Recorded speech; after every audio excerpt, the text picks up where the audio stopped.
ఈరోజు నందమూరి బాలకృష్ణ గారు మాట్లాడుతున్నారు అక్కడ ఎక్కడో హిందూపురంలో. ఆయన కూడా ఇదే మాట మాట్లాడుతున్నాడు.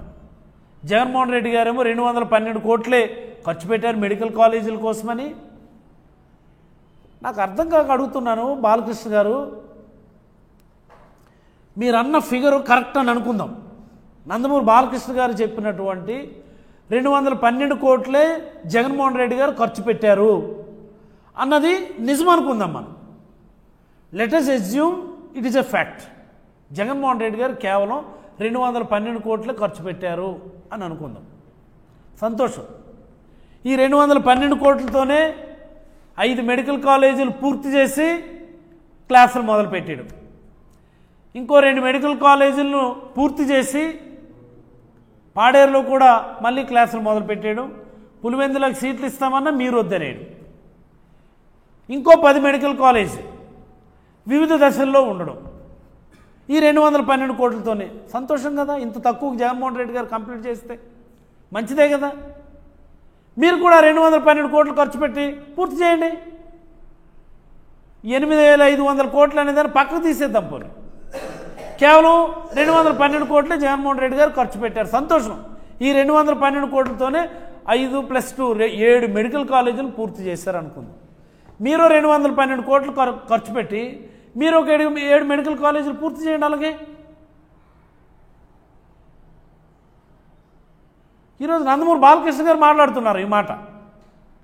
ఇదేదో నా సొంత కవిత్వం కాదు ఇది. మరి ఆయనకి ఎవరు రాసిచ్చారో ఆయన మాట్లాడారు. ఇఫ్ ఇట్ ఈజ్ ట్రూ 212 కోట్లతోనే పూర్తయ్యేటటువంటి పరిస్థితే ఉంటే మీరు కూడా 212 కోట్లతో పూర్తి చేయండి. ఎవడొద్దన్నాడు?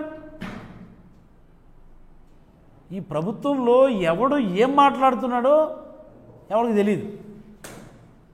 ఒక స్టాండ్ అంటూ లేదు, ఒక విధానం లేదు, ఒక ఐడెంటిటీ లేదు.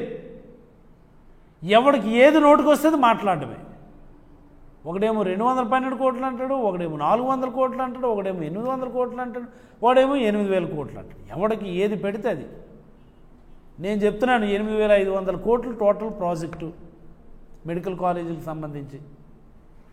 ఆల్రెడీ 2,500 కోట్లు ఇంచుమించుగా సుమారు 2,400 2,500 కోట్ల ఎక్స్పెండిచర్ అయింది. ఇంకొక 5,000 4,500 కోట్లు ఖర్చు పెడితే పూర్తవుతాయి. చేసి కంప్లీట్ చేసి ప్రజలకు అంకితం చేయండి. ఫ్రీగా మెడికల్ సీట్లు వస్తాయి, ఫ్రీగా వైద్యం అందుతుంది, ప్రజలకి మంచి జరుగుతుంది. అవధిలోసి ప్రైవేట్ మెడికల్ కాలేజీలు చేస్తామంటే ఇదిగో ఈరోజు ఇచ్చినట్టు వాళ్ళు కూడా రేపొద్దున్న ఏదో ఒక రోజు వాళ్ళు కూడా ఒక లెటర్ పెడతారు. మేము స్ట్రైక్ చేస్తాం, లేకపోతే స్ట్రైక్ మేము మద్దతు తెలుపుతామని చెప్పి ఇదే జరుగుతుంది. ఇది ఓ రకమైనటువంటి నియంతృత్వ పోకడ. గాల్లో కలిసిపోయే ముందు, ప్రభుత్వాలు గాల్లో కలిసిపోయే ముందు ఇలాంటి నియంతృత్వ పోకడలకి వెళ్తూ ఉంటాయి ప్రభుత్వాలు. ఎప్పుడు కూడా ఇది మనం గుర్తుపెట్టుకోవాలి. ఏదైనా ఒక ప్రభుత్వం గాల్లో కలిసిపోయేటటువంటి సందర్భం వచ్చే సమయంలో ఇలాంటి నియంతృత్వ పోకడలకు వెళ్తూ అంచెలంచెలుగా దిగజారిపోయి పూర్తిగా కనుమరుగైపోతుంది. ఈ ప్రభుత్వానికి ఆ కౌంట్ డౌన్ మొదలైంది. ఈ ప్రజల్లో ఏదైతే ఈ రోరింగ్, ఈ అప్రోర్ ఏదైతే మొదలైందో ప్రజల్లో చూసుకోండి, అన్ని రంగాల్లో కూడా అప్రోర్ మొదలైపోయింది. ఓ పక్క నుంచి టీచర్లు అప్రోర్ మొదలుపెట్టారు కదా. మొన్న ఏ మాదిరి టీచర్లు అందరూ రోడ్డు ఎక్కారో మనందరం చూసాం మనం. ఇంకో పక్కన ఆశా వర్కర్లు, అంగన్వాడీలని వాళ్ళు అప్రోర్ మొదలుపెట్టారు. ఈరోజు ఏకంగా డాక్టర్లే ధర్నాలు చేస్తూ ఉన్నారు. నకిలీ మద్యం అని చెప్పి రాష్ట్రం మొత్తం నాణ్యమైన మద్యం సరఫరా చేస్తాము అన్నటువంటి మాటున నకిలీ మద్యం సరఫరా చేస్తూ ఉన్నారు. ఇంతకంటే పాపం ఇంకోటి ఉంటుందండి? నిజంగా దీనికి కారణమైనటువంటి వాళ్ళు ఏ స్థాయిలో ఉన్న వాళ్ళు అయినా సరే పురుగులు పట్టి చేస్తారు. వాళ్ళందరూ కూడా పురుగులు పట్టి చేస్తారు. అసలు నిజంగా చాలా ఆవేదనతో మాట్లాడుతున్నాను నేను. ఎందుకండి ఇలాంటి ప్రభుత్వాలు? ఎందుకండి ఇలాంటి పెద్దలు? అదే చెప్తున్నాను కదా, సత్యకుమార్ గారికి రోజుకు ఒక స్క్రిప్ట్ ఇస్తుంది ఈ ప్రభుత్వం. సత్యకుమార్ గారికి, హెల్త్ మినిస్టర్కి రోజుకొక స్క్రిప్ట్ ఇస్తుంది. నువ్వు దీని మీద మాట్లాడబోయాలి. ఆయన మాట్లాడేప్పుడు మొన్నేం మాట్లాడాం, నిన్నేం మాట్లాడాం, ఈరోజేం మాట్లాడుతున్నాం అన్నటువంటి అంశాలని ఆయన బేరీజ్ వేసుకోవాలి. ఆయన ఒకటి గుర్తుపెట్టుకోవాలి, ఎవరైనా సరే మనకి ఏప్రిల్లో ఎన్నికలు జరుగుతాయి. ఇదే కదా పాయింట్. ఏప్రిల్లో ఎన్నిక, మార్చి నుంచి ఎన్నికల కోడ్, ఇదే కదా పాయింట్. ఏ క్వార్టర్ బిల్స్ అయినా లాస్ట్కే కదా పే చేస్తారు.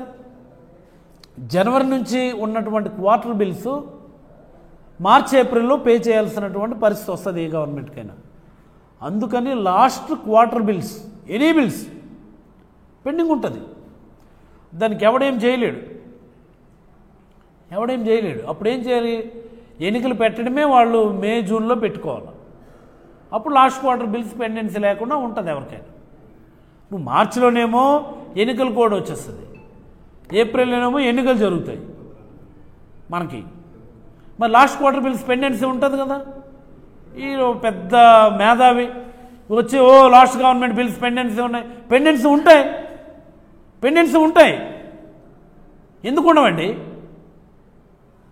లాస్ట్ క్వార్టర్ బిల్స్ ఏ గవర్నమెంట్కైనా అది భారం పడుతుంది. అది పెద్ద మేధావిలాగా వచ్చి లాస్ట్ గవర్నమెంట్ బిల్స్ పెండెన్సీ ఉంటాయండి, లాస్ట్ క్వార్టర్ బిల్స్ ఉంటాయి. ఎవరికైనా నాలెడ్జ్ ఉన్నవాడు ఎవరికైనా కానీ అది బేసిక్ నాలెడ్జ్.